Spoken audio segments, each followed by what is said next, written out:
Brasil, acho que sim, pelo menos o tema foi colocado, né? Você tem um Fórum Brasileiro de Mudança Climática, você tem fóruns estaduais. Do ponto de vista da sociedade civil, isso foi um tema que foi incluído na agenda, especialmente, acho que nos últimos 10 anos para cá, isso é um tema que vem sendo incluído e, ao mesmo tempo, dentro do debate mais ambiental em geral, né?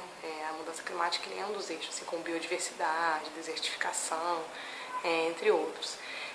Nos últimos anos, eu acho que deu uma reduzida, do ponto de vista mais da sociedade civil, por entender que o desafio da mudança climática faz parte de um desafio maior, que é uma crise ambiental global, e às vezes a gente até questiona um pouco por que ele tem mais visibilidade do que o próprio tema da biodiversidade, que a gente entende que é até mais grave, né, porque já são mudanças que estão acontecendo muito mais forte até. E aí, e do ponto de vista das políticas públicas, você tem toda uma discussão da necessidade de você reduzir as emissões, né, alguns setores que vêm contribuindo mais para essas, tanto do ponto de vista do desmatamento, a enfrentamento do desmatamento, dos biomas, não só na Amazônia, mas também no Cerrado, Pantanal, na própria Caatinga, na Mata Atlântica, quanto do ponto de vista desses setores, tipo agricultura, né, o setor do agronegócio, a necessidade de se enquadrar esse setor dentro de uma política mais sustentável, apesar de você ter o que seria possível dentro do agronegócio ser mais sustentável, se é que não seja, se é que isso é possível, né? Então, e valorizar populações nos territórios que vêm protegendo o meio ambiente, que se elas não estivessem nos territórios, esses biomas eles não estariam protegidos.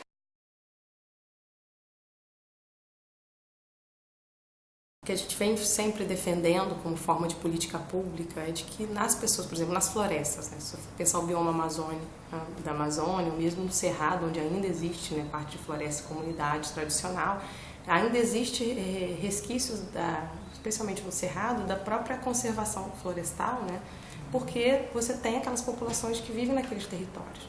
Então, criar políticas públicas específicas para essas populações é muito importante. Porque primeiro você vai valorizar, né, e essa valorização não tem que ser uma remuneração, é você criar mesmo formas de renda, de qualidade de vida, de assistências técnicas, de acesso aos produtos que essas populações produzem nas feiras, no mercado, que eu digo não é mercado global, mas no mercado, né, específico. Valorizar também populações que produzem agroecologia, né, é um produto diferenciado, ele está em sintonia com essas mudanças, com a transição ecológica. Então você tem que valorizar mesmo uma forma, isso pode ser através de remuneração, de política pública, mas não só você criar uma bolsa ou você ligar isso ao mercado global de carbono. Não é esse tipo de valorização que essas populações querem e precisam, né? Então já existem algumas políticas públicas que a gente vem falando em relação à questão da produção, o próprio programa de aquisição de alimentos, se pensar agricultura familiar e camponesa, né? Isso tem que ser ampliado, tem que reduzir essas barreiras para que essas populações possam ter acesso a esses programas,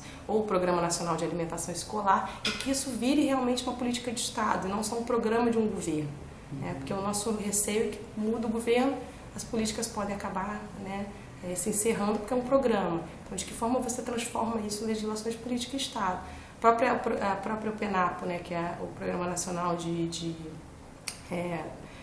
Agricultura, de Agroecologia, isso também foi aprovado recentemente, então precisa de medidas que vão implementar esse programa, né, essa política nacional, desculpa, o PNAPO. Então, formas de você criar essa... Aí tem toda a discussão em relação aos catadores também, nas cidades, né? A fortalecimento de cooperativa.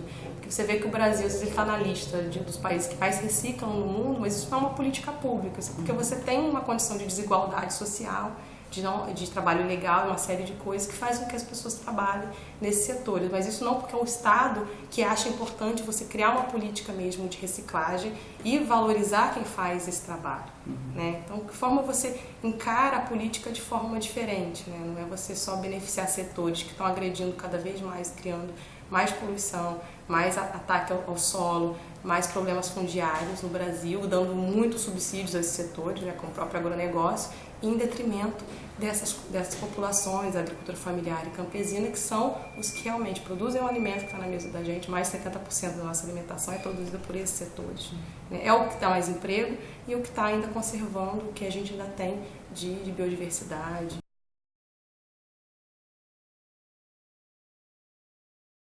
Então, porque a gente vem percebendo que às vezes as políticas são tão contraditórias que ao mesmo tempo que você faz todo um combate ao desmatamento em algum setor, você aprova um código florestal que gera em meses 3, 5 vezes mais desmatamento, quando aconteceu no estado do Mato Grosso, por conta de uma anistia aos desmatadores. Então, como é que você reduz essas contradições tão graves e realmente faça políticas específicas? A gente está bem preocupado com essa discussão de flexibilização da legislação ambiental e essas conexões com essas novas políticas de mercado, né?